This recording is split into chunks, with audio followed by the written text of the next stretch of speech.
Abortion has become, in no other terms, but kryptonite for the Republican Party, and they find themselves in between a rock and a hard place. Their base, their MAGA extreme base, keeps agitating for and pushing for a federal abortion ban. The extremists in the party are promising it, but clearly even so-called compromise positions like Youngkin's 15-week ban, it is political kryptonite. It is not a winning strategy. And how do they reconcile what their red base wants and their ability to govern? Because it's kind of like, you know, they're just giving their base what they want to hear, knowing that it's never going to work.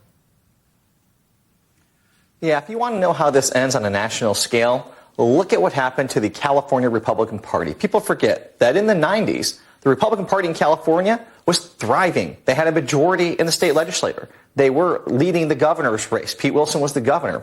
And what happened over time was they moved so far to the right that they started trying to appease their primary voters. And what ended up happening within a decade was they found themselves completely out of power. Democrats had veto-proof majorities in the state legislature.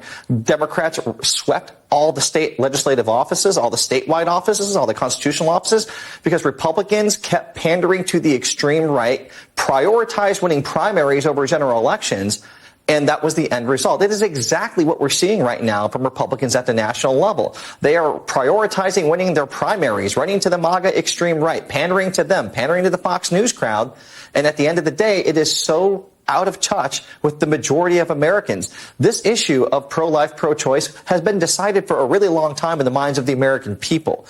The Republican Party seems to have lost the memo on that, and they keep losing election after election after election, and then they wake up the next day and go, you know what, I know we lost the last 5 games in a row, but we're going to run the same strategy back. Let's run that back and hope for a different result. There's a word for what you call it when you repeat the same behavior expecting a different result. That's today's Republican Party.